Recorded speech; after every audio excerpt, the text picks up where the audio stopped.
अब वो तूफान है न वो शोर हवाओं जैसा, दिल का आलम है तेरे बाद खलाओं जैसा। काश दुनिया मेरे एहसास को वापस कर दे, खामोशी का वही अंदाज सदाओं जैसा। पास रहकर भी हमेशा वो बहुत दूर मिला, उसका अंदाज़ तगाफुल था खुदाओं जैसा। कितनी शिद्दत से बहारों को था एहसास माइल, फूल खिल कर भी रहा सर्द खिजाओं जैसा।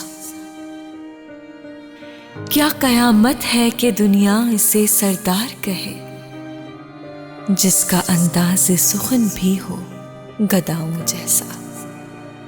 फिर तेरी याद के मौसम ने जगाए महशर, फिर मेरे दिल में उठा शोर हवाओं जैसा।